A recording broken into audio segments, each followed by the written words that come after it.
বাংলা নিউজগ্রাফের সকল দর্শকদের নমস্কার।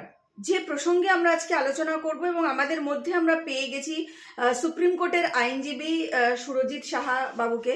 আমরা প্রসঙ্গে যাব তার আগে আমি একটা ছোট্ট কথা দর্শকদের বলি যে আজকে দিনভর যে বিষয়টা আমরা দেখলাম, সুপ্রিম কোর্টের ভিতরে মমতা বন্দ্যোপাধ্যায় পশ্চিমবাংলার মুখ্যমন্ত্রী তিনি রীতিমতন দাপিয়ে গেলেন। কেন এই কথাটা বললাম? তার কারণ বাংলার ইতিহাসে কেন, রাজ্য রাজনীতির ইতিহাসে, পশ্চিমবাংলার ইতিহাসে, গোটা ভারতবর্ষের ইতিহাসে এই প্রথম একজন মহিলা মুখ্যমন্ত্রী যিনি সুপ্রিম কোর্টের ভিতরে সওয়াল করলেন। আমি সওয়াল বলছি কারণ এটা আইনজীবীর ভাষায় কি বলে আইনজীবীরা অবশ্যই বলবেন। উনি তার কিছু বক্তব্য রাখলেন এবং যে অভিযোগ ছিল ইলেকশন কমিশনকে নিয়ে সেই বিষয়ে নানা রকম সওয়াল জবাব হলো। আমরা সরাসরি এবার কথা বলবো। আমাদের সঙ্গে আছেন সুপ্রিম কোর্টের আইনজীবী সুরজিৎ সাহা। সুরজিৎ বাবু নমস্কার। নমস্কার। এই যে মুখ্যমন্ত্রী মমতা বন্দ্যোপাধ্যায়কে আমরা নেত্রী হিসাবে দেখেছি, বিরোধী নেত্রী হিসাবে দেখেছি, রাজনৈতিক ব্যক্তিত্ব হিসাবে দেখেছি, মুখ্যমন্ত্রী হিসাবে দেখেছি, তিনি 15 বছর ধরে প্রায় পশ্চিমবাংলায় মুখ্যমন্ত্রিত্ব করছেন। আজকে তাকে দেখা গেল সুপ্রিম কোর্টে রীতিমতো একটা সওয়ালের মধ্যে। এই বিষয়টাকে কিভাবে দেখছেন আপনি? নমস্কার। আপনার সমস্ত দর্শককে আমার নমস্কার। এই ঘটনাটা ভারতবর্ষের ইতিহাসে সত্যি অভূতপূর্ব। নাম্বার ওয়ান, অভূতপূর্ব, যা কখনো ঘটেনি। অনেক ঘটনাই আছে, হিস্ট্রি রিপিটস ইটসেলফ, মানে ইতিহাস নিজেকে রিপিট করে, কিন্তু ভারতবর্ষের ইতিহাসে কোনো সিটিং চিফ মিনিস্টার এখনো পর্যন্ত, আগামী দিনে হয়তো কেউ করলেও করতে পারে অনুপ্রাণিত হয়ে, মমতা ব্যানার্জিকে নিয়ে। আমি মমতা ব্যানার্জির সুখ্যাতি করবো না বা করার জন্য বসিনি। আমার প্রশ্ন হচ্ছে যেটা ঠিক সেটা ঠিক, যেটা ভুল সেটা ভুল। আজকের দিনের কি কি টেক হোমস মমতা ব্যানার্জি কি নিয়ে গেল রাজনৈতিকভাবে। আর মমতা ব্যানার্জিও তো এলএলবি ডিগ্রিধারী, জানি না উনি কোথায় প্র্যাকটিস করেছেন, আমার জানার দরকারও নেই। তবে মুখ্যমন্ত্রী হিসাবে উনি তো সবাই জানেন মমতা ব্যানার্জি মুখ্যমন্ত্রী আর বিরোধী দল নেত্রী তৃণমূলে। তো রাজনৈতিক ডিভিডেন্ড উনি নিয়ে গেছেন ডেফিনেটলি, নাম্বার ওয়ান। মানে বলছেন, আমি একটু ইন্টারাপ্ট করি, বলছেন রাজনৈতিক ডিভিডেন্ডের কথা বলছেন। তার মানে সামনে যে বিধানসভা নির্বাচন আসছে 2026-এ, আজকে সারা দিনভর যে কাণ্ডটা করলেন মুখ্যমন্ত্রী, সেখান থেকে দাঁড়িয়ে পশ্চিমবাংলায় রাজনৈতিকভাবে তৃণমূল কংগ্রেস তাহলে এগিয়ে গেলেন বলছেন। রাজনৈতিকভাবে তৃণমূল কংগ্রেস এগিয়ে গেল 1%, মানে 10টা মানুষ হলো, মানুষ আজকে 10 জন লোক হলো, মমতা ব্যানার্জির ভোট বাড়লো।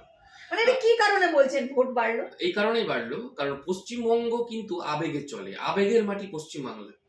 দিল্লির মাটির মতো রুক্ষ মাটি নয় অত, মানে দিল্লিতে যেভাবে খুব বেশি মানে ভোটটা ওখানে আবেগে হয় না, কিন্তু পশ্চিমবঙ্গের ভোটটা আবেগের সাথে হয়। বাঙালি আবেগপ্রবণ জাতি, হ্যাঁ, আর খুব মানে স্মৃতিকে ভুলতে বাঙালি খুব ভালোবাসে। স্মৃতিভ্রষ্ট জাতীয় একটা খুব খ্যাতি রয়েছে বাঙালি। তো আমার প্রশ্ন হচ্ছে যে আজকে সুপ্রিম কোর্টে যে 10 থেকে 15 মিনিট সুযোগ পেয়েছিলেন Mamata Banerjee, petitioner in person, এই কথাটা দর্শক বন্ধুদের জানার খুব দরকার। পিটিশনার ইন পার্সন মানে ভারতবর্ষের নাগরিক, যে কোনো নাগরিক ভারতবর্ষের সিটিজেন হলেই সে তার পিটিশন নিজে উপস্থাপন করতে পারে। সওয়াল আর উপস্থাপনের মধ্যে টেকনিক্যাল ডিফারেন্স রয়েছে। সওয়াল কথাটা প্রযোজ্য যখন আমি অন্যের হয়ে সওয়াল করছি বা অন্যের হয়ে প্রেজেন্ট করছি, সেটাকে বলে সওয়াল করা। মানে আমি আমার ক্লায়েন্টের হয়ে করি, যেমন আমরা, নাম্বার ওয়ান। নাম্বার টু, আর যখন আমি যদি আমার নিজের মামলা পিটিশনার ইন পার্সন করি, তখন কিন্তু আমার ক্ষেত্রে সওয়াল শব্দটা উপযুক্ত হবে না, আমার ক্ষেত্রে হবে উপস্থাপনা, অর্থাৎ নিজের পিটিশনের কথাটা, ফ্যাক্টস আমি নিজেই বলছি কোর্টকে, এটাকে বলা হয় পিটিশনার ইন পার্সন। এটা আগে ক্লিয়ার হওয়া খুব দরকার দর্শক বন্ধুদের জন্য। নাম্বার ওয়ান, যেটা উনি আজকে করেছেন মমতা ব্যানার্জি, খুব ভালোভাবে করেছে। আর নাম্বার টু হচ্ছে ওনার ব্রোকেন ইংলিশ নিয়ে অনেকের হতে পারে, মানে অনেকের মানে কি বলবো, উন্নাসী কথা থাকতে পারে। ব্রোকেন ইংলিশে ভালো হওয়াটা ইভেন আমাদের ক্যালকাটা হাইকোর্টেরও অনেক না, তিনি তো এর আগেও অনেকবার বলেছেন উনি বিভিন্ন ভাষা জানেন, উনি ফ্রেঞ্চ জানেন, উনি স্প্যানিশ জানেন, উনি উনি ডাচ জানেন, উনি তাছাড়া তো উনি আমাদের ভারতবর্ষের যে হিন্দি, তামিল, আরো বিভিন্ন ল্যাঙ্গুয়েজ তিনি জানেন। না, সে ঠিক আছে, মালয়ালম জানেন। ঠিক আছে, ভারতবর্ষের সংবিধানে স্বীকৃত 22টা ভাষা রয়েছে, তার মধ্যে বাংলাও পড়ে। বাংলা ভাষাকে ছোট করে দেখার কোনো কিছু কারণ নেই। ইভেন সুপ্রিম কোর্টের ল্যাঙ্গুয়েজটা হচ্ছে অফিসিয়াল ল্যাঙ্গুয়েজ ইংলিশ, তাই উনি ইংলিশে বলার চেষ্টা করেছেন। মূল যে কথা, উনি তো চিফ জাস্টিস অফ ইন্ডিয়াকে বোঝাতে পেরেছেন তো উনি কি বলতে চেয়েছেন, ব্যাস, দ্যাট ইজ সাফিসিয়েন্ট। হ্যাঁ, ল্যাঙ্গুয়েজের পার্টটা সেটা সার্কাসের মতন ইংলিশ হলেও হবে। হোয়াট এভার, সেটা চিফ জাস্টিস অফ ইন্ডিয়া ওনাকে কিন্তু অনেকবার সার্কাস্টিক্যালি বলেছেন, এটা উনিও বুঝেছেন, ওনাকে চুপ করানোর চেষ্টা হয়েছে এবং বলা হয়েছে যে কাউন্সিল শ্যাম দিবান, ওনার মানে স্টেট অফ ওয়েস্ট বেঙ্গলের যে কাউন্সিল ছিলেন, সিনিয়র কাউন্সিল, উনিও কিন্তু ওনার সামনেই ওনাকে বলা হয়েছে, তাহলে উনি আর্গুমেন্টে স্টার্ট করেছিলেন। ওনার আর্গুমেন্ট স্টার্ট করার পরে মমতা ব্যানার্জি বলটাকে নিজের কোর্টে নিয়ে নেওয়ার চেষ্টা করে। স্বাভাবিক, নারীদের তো উনি সুযোগ পাবেন না, কারণ উনি যেটা করতে চেয়েছিলেন উনি করে বেরিয়ে চলে এসেছেন। উনি কি করতে চেয়েছিলেন, দেখো পশ্চিমবঙ্গ আপামর জনগণ, মানে আমাদের পশ্চিমবঙ্গের যে আবেগ, আবেগ মাটিটাকে উনি বোঝেন, উনি গন্ধটাকে শুকেছেন, গন্ধ শুকে উনি চিফ জাস্টিস অফ ইন্ডিয়ার সঙ্গে যে দুটো কথা, মানে আমরা গল্প করি, দেখুন ঘরে বসে, যেমন আপনার সাথে আমি কথা বলছি ঘরে বসে, উনি সেই গল্পটাই করে আসলেন চিফ জাস্টিস অফ ইন্ডিয়ার কোর্টরুমে গিয়ে। উনি গল্প ছাড়া কিছু করেননি, ওনার আর্গুমেন্টের মধ্যে কোনো লিগাল এক্সপ্লেনেশন ছিল না, ওই একটি কথাই বলেছেন। অতগুলো 10 মিনিট কথার মধ্যে খেয়াল করে দেখবেন একটা মাত্র ফ্রেজ ইউজ করেছেন যেটার লিগাল ভ্যালু রয়েছে। কি বলেছেন, যে observer, micro observer election commission of India appoint করতে পারে না, তার কোনো স্ট্যাটুটারি প্রভিধান নেই। এই একটা কথা বাদ দিলে মমতা ব্যানার্জি বাকি কথাগুলো সবই ছিল গল্প, মানে ফ্যাক্টস। উনি যা লিখেছেন ওনার আইএতে, ইন্টারলকিউটরি অ্যাপ্লিকেশনে, উনি ওই কথাগুলি তুলে ধরার চেষ্টা করেছেন। এখানে কোনো আইনি আর্গুমেন্ট উনি করেনি, ওই একটি শব্দ বাদ দিলে। তার কি পড়ে থাকলো, পড়ে থাকলো মমতা ব্যানার্জির রাজনৈতিক অভিসন্ধি যেটা ছিল সেটা আজকে সাকসেসফুলি উনি করে বেরিয়ে গেলেন। আইনজীবী হিসেবে উনি যাননি, খুব ক্লিয়ারলি পয়েন্টগুলো ক্লিয়ার করে দিই আমি। আইনজীবী হিসেবে উনি যাননি, কারণ উনি সওয়াল করেননি, উনি উপস্থাপনা করেছেন নিজের ঘটনাটা, নিজের আয়েটা। উনি ছিলেন মমতা ব্যানার্জি পিটিশনার, ওনার আয়ে নাম্বারটা হচ্ছে 1908/2026, ঠিক আছে। আর মেন যে পিটিশনটা সেটা হচ্ছে, সেই পিটিশন নাম্বার হচ্ছে রিট পিটিশন নাম্বার সিভিল 1089/2025, এবং পিটিশনার হচ্ছে মোস্তারি বানু। এই মোস্তারি বানু হচ্ছে মূল পিটিশনার, রিট পিটিশনার মূল পিটিশনার, সেখানে versus election commission of India and others. এটা হচ্ছে মেইন পিটিশন, রিট পিটিশন। এই রিট পিটিশনের মামলাটায় আর্গুমেন্ট চলছে। আগের দিন কপিল সিব্বালজি করেছেন, আগের দিন অনেক সিনিয়র লয়াররা করেছেন, শ্যাম দেওয়ান যিনি আজকে ছিলেন প্রেসিডেন্ট উনিও করেছেন, ঠিক আছে। এটা বেসিক্যালি এই মোস্তারি বানু হচ্ছে পশ্চিমবাংলার একজন সংখ্যালঘু সম্প্রদায়ের মহিলা। উনিও কি বলবো, ইলেকশন কমিশন অফ ইন্ডিয়ার যে ম্যাল প্র্যাকটিস, ইলেকশন কমিশন অফ ইন্ডিয়ার তো অনেকগুলো ভুল রয়েছে, শুধরে নিলেই হয়, ঠিক আছে। তো আমার কাছে যে 3টে পয়েন্ট ক্লিয়ার: নাম্বার 1, রাজনীতিবিদ মমতা ব্যানার্জি আজকে সফল; 2, আইনজীবী মমতা ব্যানার্জি আজকে উপস্থিত ছিল না কোর্টে; 3, petitioner in person Mamata Banerjee উপস্থিত ছিলেন। ওই একটি শব্দ ছাড়া বাকি উনি গল্প করে এসছে, সুপ্রিম কোর্টে গিয়ে চিফ জাস্টিস অফ ইন্ডিয়ার সাথে গল্প করে এসছে। এই যে মাইক্রো অবজারভার, এই মাইক্রো অবজারভার নিয়ে আপনি কি বলবেন? কারণ মাইক্রো অবজারভার তিনি উঠিয়ে দেওয়ার কথা বলেছেন, মানে এটা আইনত ভাবে বা এই যে ইলেকশন কমিশন যে পদ্ধতিতে এসআইআরটা চালাচ্ছে, সেখানে এই মাইক্রো অবজারভার যদি উঠিয়ে দেওয়া হয় তার সুফল আছে কি কুফল আছে, এই বিষয়টা যদি এটা শাঁখের করাতের মতো। মমতা মানে ব্যানার্জি কোথাও বলছেন মমতা ব্যানার্জি নিজেই ফেসে গেলেন, ওইটাই বলতে চাইছি। মমতা ব্যানার্জি শাঁখের করাত, গেলেও কাটে আসলেও কাটে।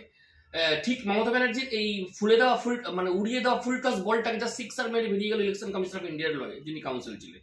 উনি একটা কথাই বললেন, চলো let it happen on Monday, next day উনি এফিডেভিট করবেন, উনি তার সাবমিশন রিটিন আকারে এফিডেভিট করে উনি জমা দেবেন, ঠিক আছে। এবং প্রথম কথা। আর দ্বিতীয় কথা, মমতা ব্যানার্জির কাছে যে class 1 officer election commission of India চেয়েছিলেন, সেটা উনি দেননি, কি দিতে চাননি সেটা তো লিখিত আকারে দিতে হবে, তো ধরা পড়ে গেলেন। তো এবার অঙ্গনওয়াড়ি কর্মী দিয়ে যদি কেউ ইয়ারও বানায়, তাহলে তো তাদেরকে অবজার্ভ করার জন্য কিছু এডুকেটেড লোকজনকে রাখতেই হয় ইলেকশন কমিশন অফ ইন্ডিয়াকে। কিসের স্বার্থে?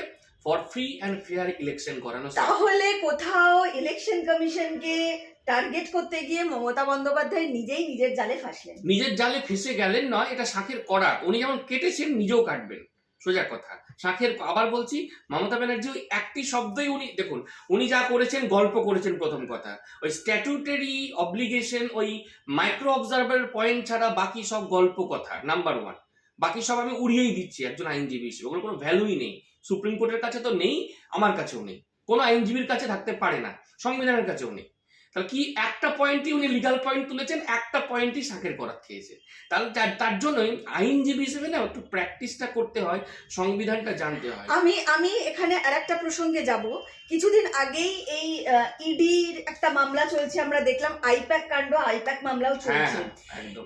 এই ক্ষেত্রে আমি বলবো যে যেখানে আইপ্যাকের মতন সংস্থায় সেখানে মুখ্যমন্ত্রী মমতা বন্দ্যোপাধ্যায় তিনি ঢুকলেন, ফাইল বার করে আনলেন, সেই মামলাও এখন বিচারাধীন, সেই মামলাও এখন সুপ্রিম কোর্টে। এইরকম একটা পরিস্থিতিতে যেখানে মমতা বন্দ্যোপাধ্যায় হয়তো গ্রেফতার হতে পারে, মমতা বন্দ্যোপাধ্যায় অ্যারেস্ট হওয়ার মুখে সেই সুপ্রিম কোর্টে গিয়েই মুখ্যমন্ত্রী মমতা বন্দ্যোপাধ্যায় আজকে রীতিমতন দাপিয়ে বেড়ালেন বা গল্প করলেন। আপনাদের কথায় পশ্চিমবাংলার মানুষের কাছে, জনতার কাছে তিনি দাপিয়ে বেড়ালেন, আবার ঐতিহাসিক একটা দিন তৈরি করলেন, ইতিহাসের খাতায় তিনি একটা নজির রাখলেন, বিভিন্ন রকম দিক। তাহলে যাকে গ্রেফতার করার কথা, যে আইন ব্যবস্থা মমতা বন্দ্যোপাধ্যায়কে গ্রেফতার করবে, সেই আইন ব্যবস্থাই তার কথা শুনছে। মানে এই আইন ব্যবস্থার উপরেও কি প্রশ্ন উঠছে না? না, আমি বলে দিই, ইতিহাস কাউকে ক্ষমা করে না। ইতিহাসের চোখে সবাই সমান, আইনের চোখে সকলে সমান। মমতা ব্যানার্জি আজকের দিনটা হিস্টোরিক্যাল ডে, তো যেদিন মমতা ব্যানার্জি অ্যারেস্টেড হবে সেদিনও কিন্তু একটা হিস্টোরিক্যাল ডে হবে। তা মমতা ব্যানার্জি মানে ইতিহাসের এপিটেও থাকলেন, ইতিহাসের ওই পিঠটাও তো থাকবেন। অর্থাৎ তিনি একটা পিঠ তৈরি করলেন হিস্টোরিক্যাল ডে হিসেবে আজকে, আর একটা ঐতিহাসিক দিন হয়তো সেদিন হবে যেদিন মমতা ব্যানার্জি যদি অ্যারেস্টের অর্ডার হয়। একদিনের জেলটাও কিন্তু জেল, 1 মিনিটের জেলটাও কিন্তু জেল। একটা চিফ মিনিস্টারের কাছে 1 মিনিট 1 সেকেন্ডের জেলটাও কিন্তু জেল। জেল in sense and letter and স্পিরিটে বলছি আমি। প্রথম কথা, ওনার এগেনস্টে যে চার্জ ইডি এনেছে সেইগুলো তো ট্রায়াল কোর্ট দেখবে। সুপ্রিম কোর্ট একজন সিটিং চিফ মিনিস্টারকে জেলে পাঠানোর ইতিহাস আমাদের অরবিন্দ কেজরিওয়ালের আছে, ঠিক আছে, দিল্লির চিফ মিনিস্টার ছিলেন। তাহলে চিফ মিনিস্টার জেলে গেছে সিটিং থাকাকালীন, এটা ঐতিহাসিক ঘটনা নয়, ঠিক আছে। কিন্তু আজকে মমতা ব্যানার্জি যে ঘটনাটা সেটা ঐতিহাসিক। কোনো সিটিং সিএম কখনো নিজের ঘটনাকে নিজেই প্রেজেন্ট করেননি কোর্টের সামনে, উনি সেটা করলেন। সেই অর্থে এটা ঐতিহাসিক ডে আজকে, বা রেড লেটার ডে বলতে পারে। না, আমার বক্তব্য যে আইনের তাহলে ফাঁকটা কোথায়? যাকে অ্যারেস্ট করার কথা তাকেই এখন সওয়াল করতে বা সেই সুপ্রিম কোর্টে গিয়ে প্রশ্ন করতে দেখা যাচ্ছে। তাহলে এখানে কি কোথাও আইনেরও কিছু ফাঁক আছে না? আইনের ফাঁক নেই, আইনের ইন্টারপ্রিটেশন আছে। আইন তৈরি হয় নতুন নতুন ইন্টারপ্রিটেশনের ক্ষমতা বলে। সুপ্রিম কোর্টে আজকে একটা ইন্টারপ্রিটেশন হচ্ছে, ফেলাথুতু সুপ্রিম কোর্টও অনেকবার চেটে নিয়েছে। সুতরাং সুপ্রিম কোর্ট আজকে যেটা বলছে, কালকে এই ঘটনাটা যে সুপ্রিম কোর্ট অন্যভাবে ইন্টারপ্রেট করবে না, বা অন্য কোনো honourable chief justice of India এসে নতুন ইন্টারপ্রিটেশন করবে না, এরকম অনেক নজির আমাদের কনস্টিটিউশনাল হিস্ট্রিতে আছে, ঠিক আছে। সেই কেশবানন্দ ভারতীর মামলা থেকে শুরু করে একদম আমাদের এসআর বোম্বাই মামলা থেকে শুরু করে অনেকগুলো মামলা আছে, ঐতিহাসিক মামলা। ভারতবর্ষের ইতিহাসে 64 থেকে 65টা মামলাকে আমরা বলি হিস্টোরিক্যাল অ্যান্ড মাইলস্টোন মামলা, যেগুলো আমাদের পড়ানো হয় এলএলবি সিলেবাসে। তো এবং জুনিয়র প্র্যাকটিস যারা করতে আসছে কোর্টে তাদেরকেও এগুলো শেখানো হয়, এবং এওআর হতে গেলে পরে এই 64খানা কেস বা পড়াশোনা করতে হয়, এই 64 কেসেস। তা আমার প্রশ্ন হচ্ছে, আজকের দিনটা থেকে দুটো জিনিস শিক্ষা নিতে পারে। এক, ভোটের অ্যাঙ্গেলে মমতা ব্যানার্জি আজকে বিজয়ী, ভোটের দৃষ্টিকোণ থেকে। 2, মমতা ব্যানার্জি যেমন রাজনীতিবিদ হিসেবে আজকে সফল, ঠিক ওই শাখের করার যেমন কাটে, যে গেলেও কাটে আবার আসলেও কাটে। আসলে কিরকম কাটলো, উনি ঠিক ওই মাইক্রো অবজারভার পয়েন্টে গিয়ে উনি ফেসে গেলেন, ঠিক আছে। উনি যখন এফিডেভিট করে লিখিত আকারে জমা দেবেন যে আমার কাছে সেকেন্ড ক্লাস অফিসার এতগুলো আছে, ধরুন 294টা বিধানসভা কেন্দ্র, তো 294টা বিধানসভা কেন্দ্রে যদি আমার 294 জন সেকেন্ড ক্লাস অফিসার আমি চাই, ইলেকশন কমিশন অফ ইন্ডিয়া আমি যদি চাই বা রিকোয়েস্ট করি, সেখানে যদি আমাকে মিথ্যে তথ্য গোপন করে বা মিথ্যে তথ্য দিয়ে আমাকে অঙ্গনওয়াড়ি কর্মী বা আইসিডিএস কর্মী দেওয়া হয়, নেই বলে, ইনসাফিসিয়েন্ট বলে, সেক্ষেত্রে তো মমতা ব্যানার্জিকে তার লিখিতভাবে জবাব সুপ্রিম কোর্টে দিতে হবে, কারণ উনি এই পয়েন্টে রাইজ করেছেন আজকে সুপ্রিম কোর্ট অফ ইন্ডিয়ায়, তাই শাখের করাতে উনি ফেসে গেছেন। তাহলে একদিকে তিনি রাজনৈতিক মানে নেত্রী হিসাবে তিনি জয়ী, বা মুখ্যমন্ত্রী হিসাবে তিনি আইনজীবী হিসেবে ডাহা ফেল, 0। আজকে মমতা ব্যানার্জি আইনজীবী হিসেবে ডাহা ফেল, 0 দিতে রাজি নই আমি, জিরো। কিন্তু সুরজিৎ বাবু, সামনের 26-এর বিধানসভা নির্বাচন, এই নির্বাচনকে কেন্দ্র করে মুখ্যমন্ত্রী মমতা বন্দ্যোপাধ্যায় তার গদি বাঁচানোর খেলায়, কারণ পশ্চিমবাংলায় এত দুর্নীতি সামনে এসছে, কয়লা পাচার থেকে শুরু করে একাধিক দুর্নীতিতে জর্জরিত একটা গোটা রাজ্য, শিল্প নেই, বেকারত্ব, সেখানে দাঁড়িয়ে তার গদি বাঁচানোটা এখন সব থেকে মূল কথা। তাহলে সে গদি বাঁচানোর লড়াইতে কি এগিয়ে গেল বললে? মমতা ব্যানার্জির গদি বাঁচানো গদি হারানো মমতা ব্যানার্জির ওটা রাজনৈতিক ডিভিডেন্ড, আগেই বলেছি। মমতা ব্যানার্জি সেটাই পারপাসফুলি সেটাকেই অ্যাচিভ করার জন্য আজকে সুপ্রিম কোর্টে এসেছিলেন, গল্প করতে, মামলা করতে আসেননি। উনি আইনজীবী হিসেবে ব্যর্থ ছিলেন, আছেন, ভবিষ্যতেও থাকবেন। কারণ ওই রকম ব্রোকেন ইংলিশে চিফ জাস্টিস অফ ইন্ডিয়া ইংলিশটা যেন না ভুলে যান। কালকে থেকে আমি damn sure, with due respect, হ্যাঁ, honourable chief justice of India justice Suryakant, উনি আজকে মনে মনে এটা ভাবতে বাধ্য যে আজকে আমি কি ইংরেজি শুনলাম, ভবিষ্যতে যেন এই ইংরেজি আমাকে কখনো শুনতে না হয় কোনো কাউন্সিলের মুখ থেকে। ডেফিনেটলি যারা কাউন্সিলস যারা ইনটু দ্য কোর্ট রুম যারা আমরা বলি, অ্যাটলিস্ট আমরা I belongs to West Bengal বলি না, আই বিলংস টু হয় না, madam chief minister I belong to হয়।